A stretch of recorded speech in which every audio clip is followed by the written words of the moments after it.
मित्रों नमस्कार। Legal awareness programme. मित्रों आज का ये वीडियो बहुत ही इम्पोर्टेंट है और वो क्यों है ये मैं आपको बताता हूँ।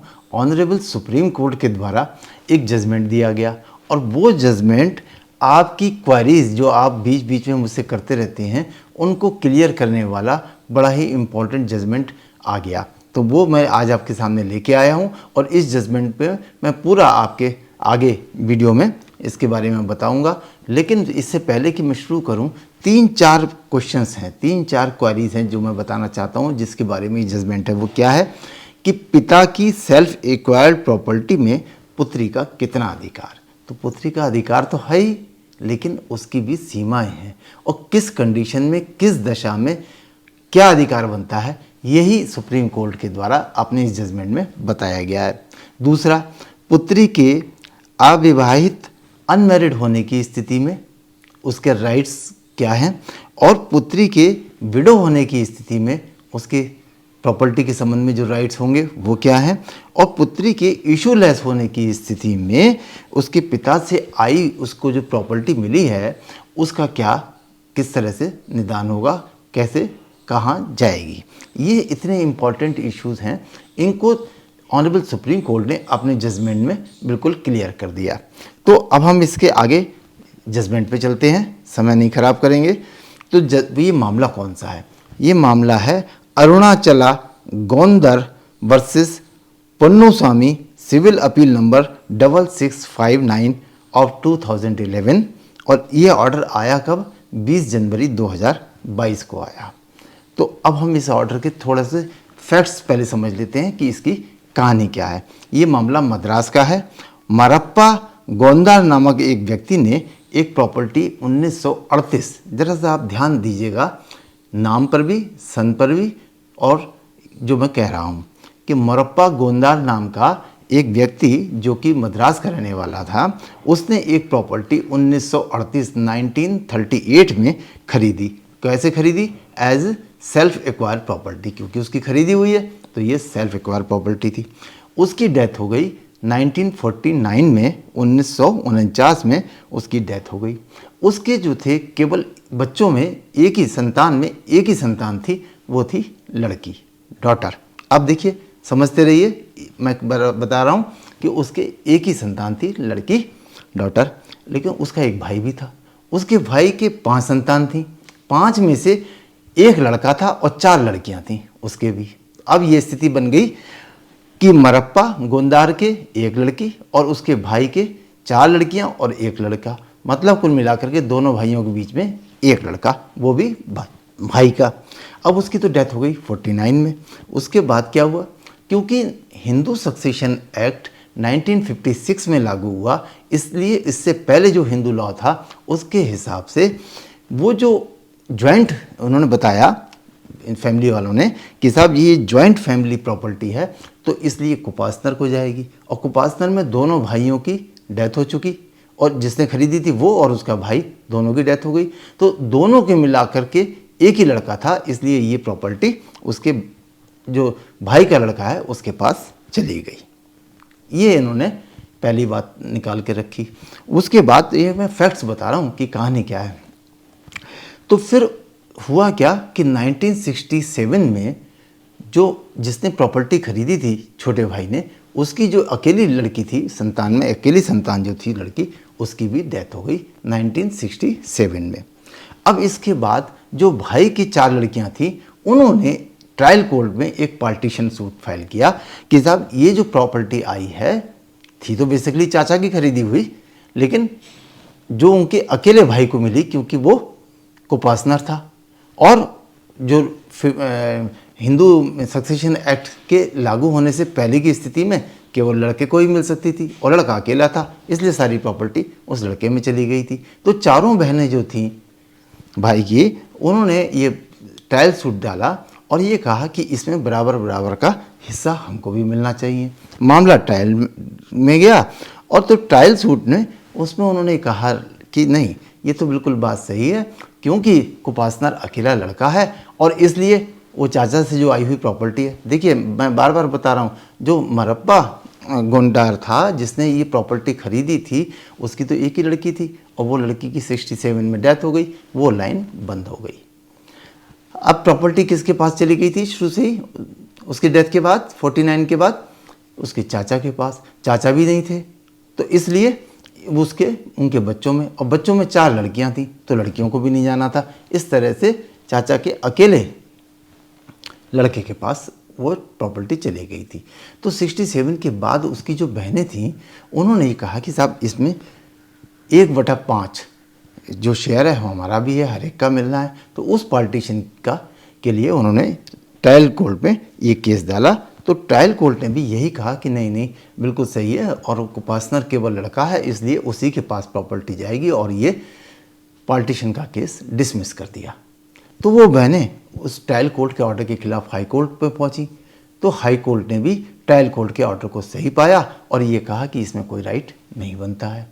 तब ये हाई कोर्ट के ऑर्डर को चैलेंज करते हुए ये मामला ऑनरेबल सुप्रीम कोर्ट के सामने पहुंच गया कि साहब इसमें जो चारों बहनें हैं उनको और उनका जो एक भाई है, इन पांचों में इक्वल शेयर 1/5 सबको मिलना चाहिए।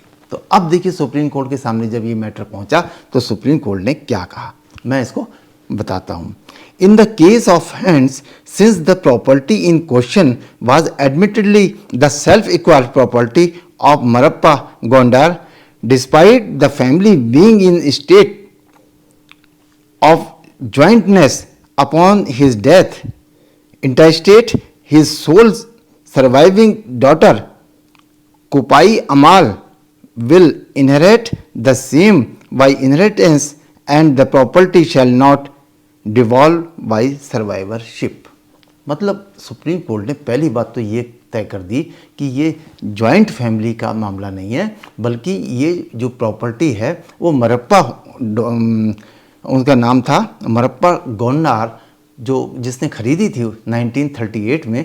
क्योंकि ये खरीदी हुई थी इसलिए उसकी सेल्फ इक्वायर्ड प्रॉपर्टी है और इसका फैमिली की जॉइंट फैमिली प्रॉपर्टी नहीं है, और इसलिए उसकी डेथ के बाद ये प्रॉपर्टी उसकी डॉटर के पास जाएगी। क्योंकि सेल्फ इक्वायर्ड प्रॉपर्टी है, ऑनरेबल सुप्रीम कोर्ट ने कहा क्योंकि ये सेल्फ इक्वायर्ड प्रॉपर्टी थी इसलिए उनकी डेथ के बाद, बेशक ये 1956 से पहले का मामला हो, लेकिन क्योंकि सेल्फ इक्वायर्ड प्रॉपर्टी है तो ये उसकी अकेली लड़की जो थी उनके पास ये प्रॉपर्टी जाएगी और इसमें किसी और का राइट नहीं होगा। अब आगे सुनिए क्या कहते हैं। Thus, if a female Hindu dies intestate without leaving any issue, then the property inherited by her from her father or mother would go to the heirs of her father। इसका मतलब इसमें क्या कहा, देखिए ये फाइंडिंग्स बता रहा हूँ मैं आपको ऑनरेबल सुप्रीम कोर्ट की। अगर किसी के पिता से, जैसे ये मामला है कि उसने एक प्रॉपर्टी खरीदी और उसकी अकेली लड़की थी, वो उसकी डेथ के बाद उसकी प्रॉपर्टी उसके लड़की के पास चली गई और उस लड़की के कोई इश्यूज़ नहीं है, कोई बच्चे नहीं है, उसका कोई हस्बैंड नहीं है, जैसा कि 3 क्वेश्चन बताए। अनमैरिड है तब भी, अगर मैरिड है हस्बैंड नहीं है जीवित तब भी, बच्चे नहीं हैं तब भी।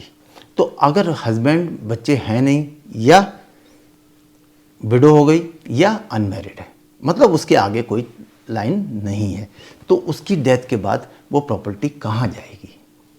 तो ये ऑनरेबल सुप्रीम कोर्ट ने क्लियर कर दिया कि अगर वो प्रॉपर्टी उसके पिता और माँ की तरफ से आई है तो उसकी डेथ, लड़की की डेथ के बाद वो प्रॉपर्टी वापस पिता और माँ की तरफ चली जाएगी, और पिताजी माताजी नहीं है तो वो क्लास 1 हायर्स में, लेकिन कौन सी साइड के, पिताजी और माताजी की तरफ के जो क्लास 1 हायर्स हैं उसमें चली जाएगी। देखिए ये वाली बात हो गई क्लियर। अब आगे देखिए, whereas the property inherited from her husband और father in law would go to the heirs of husband. अगर उस लड़की को कोई प्रॉपर्टी उसके हस्बैंड की तरफ से या फादर इन लॉ ससुर की तरफ से उसको मिली थी और उसके बच्चे नहीं हैं, उसका हस्बैंड नहीं है, तब क्या होगा, तो उसकी डेथ के बाद वो प्रॉपर्टी उसके हस्बैंड की साइड, उसके ससुर, उसके फादर इन लॉ की तरफ को चली जाएगी और वो लोगों में क्लास 1 हायर्स जो भी है उसमें बटेगी। नहीं है तो क्लास 2 में चली जाएगी। लेकिन जो प्रॉपर्टी उसके मदर फादर की तरफ से लड़की को मिली और लड़की के आगे कोई संतान उसका हस्बैंड नहीं है तो वो मदर फादर की तरफ को जाएगी। और अगर कोई प्रॉपर्टी उस लड़की को अपने ससुराल की तरफ से मिली है, हस्बैंड फादर इन लॉ की तरफ से मिली है, तो उसकी डेथ के बाद और आगे कोई लाइन नहीं है तो उसके डेथ के बाद वो प्रॉपर्टी उसकी ससुराल साइड में चली जाएगी। आगे ऑनरेबल सुप्रीम कोर्ट ने क्या कहा, in case a female Hindu dies living behind her husband और any issue then section 15 subsection 1 clause A comes in the operation and the properties left behind including the properties which she inherited from her parents would devolve simultaneously upon her husband and her issues as provided in section 15 subsection 1 clause A of the act। यदि पुत्री के बच्चे हैं और उसका husband है और उसकी डेथ हो गई तब क्या होगा। तो देखिए, अगर उस लड़की को प्रॉपर्टी अपने पेरेंट्स से मिली, अपने माता पिता की तरफ से मिली और उसकी डेथ हो गई और उसके बच्चे हैं और हस्बैंड है, तो वो प्रॉपर्टी उसके माता पिता की तरफ को वापस उसकी डेथ के बाद नहीं जाएगी, तब तो बच्चों में जाएगी, हस्बैंड में जाएगी। ये वाली बात क्लियर हो गई। इसी तरह से अगर कोई प्रॉपर्टी उसकी ससुराल की तरफ से लड़की को मिली है और उसकी डेथ हो गई और उसके बच्चे हैं और हस्बैंड हैं, तो भी इसकी प्रॉपर्टी उसके बच्चे और हस्बैंड में ही जाएगी, वो भी ससुराल की तरफ को नहीं जाएगी। और अगर कोई नहीं है तो पिताजी की तरफ से जो प्रॉपर्टी उसको मिली है वो पिता की तरफ को जाएगी वापस, और जो ससुराल की तरफ से मिली है वो ससुराल की तरफ को जाएगी वापस। फाइनली ऑनरेबल सुप्रीम कोर्ट ने क्या कहा, since the succession of the suit properties opened in 1967 upon death of Kopali Amal, the 1956 Act shall apply and thereby Ramaswamy daughters being class 1 heirs of their father too shall also be heirs and entitled to 1/5 share in each of the suit properties। तो honourable supreme court ने कहा क्योंकि जो daughter थी उसकी जिसने property 1938 में खरीदी थी, उसकी डेथ हो गई थी 49 में, और उसकी जो लड़की थी उसकी डेथ हो गई 67 में, क्योंकि 67 के समय में 1956 का हिंदू सक्सेशन एक्ट अप्लाई हो रहा था, तो इसलिए वो प्रॉपर्टी में जो उसकी डेथ के बाद उसके फादर के मतलब उसके चाचा की तरफ को गई, तो चाचा की भी डेथ हो गई थी, तो उनके 4 लड़कियां और 1 लड़का था, तो इसलिए ऑनरेबल सुप्रीम कोर्ट ने कहा कि इसका इक्वल शेयर 1/5 सबको, पाँचों को मिलना चाहिए। और ये बात क्लियर हो गई कि ऐसा इसलिए नहीं है कि साहब वो केवल प्रॉपर्टी लड़के की होगी, उन लड़कियों और भाई 4 लड़कियां और 1 भाई सब में बराबर की बटेगी, क्योंकि पुत्री की मृत्यु 1967 में हुई और उस समय हिंदू सक्सेशन एक्ट 1956 लागू था। इसलिए मोरप्पा गोंडार के भाई के 4 पुत्रियों को भी 1/5 प्रॉपर्टी मिलेगी जो उनके चाचा मोरप्पा गोंडार ने 1938 में खरीदी थी। तो मित्रों, इसने 3 चीज़ें बहुत क्लियर कर दी। क्या कि ऐसी हालत में कि अगर पिता की सेल्फ एक्वायर प्रॉपर्टी है तो वो उसके संतान को ही जाएगी, चाहे कुछ भी हो। अगर 1 लड़की है तो लड़की को मिलेगी, और अगर वो लड़की अनमैरिड है या उसके आगे कोई लाइन नहीं है, उसके कोई बच्चे नहीं हैं या उसके हस्बैंड नहीं है, या वो विडो है और उसके कोई लाइन आगे नहीं है, तो वो प्रॉपर्टी उसके पेरेंट्स को ही वापस जाएगी। और अगर उसके ससुराल से मिली है तो वो ससुराल को वापस जाएगी। अगर उसके बच्चे हैं या हस्बैंड हैं तो वो प्रॉपर्टी चाहे पेरेंट्स की तरफ से आई हो या इन लॉज की तरफ से आई हो, वो प्रॉपर्टी उसके बच्चे या हस्बैंड में जाएगी। इतनी बात तो ये क्लियर हो गई।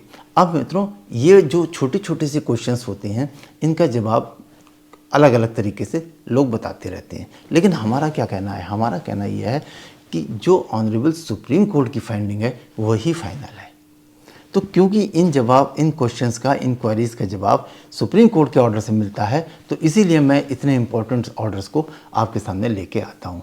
मित्रों, ये क्योंकि एक पर्टिकुलर के लिए नहीं है, ये पूरे समाज के लिए है, हमने आपको बताया, आप और लोगों को बताएंगे, वो लोग और लोगों को बताएंगे। इस तरह से जागरूकता फैलेगी और हमारा जो लीगल अवेयरनेस प्रोग्राम है वो सफल होगा। मित्रों, मुझे उम्मीद है कि आज का ये वीडियो आपको निश्चित रूप से पसंद आया होगा। नमस्कार।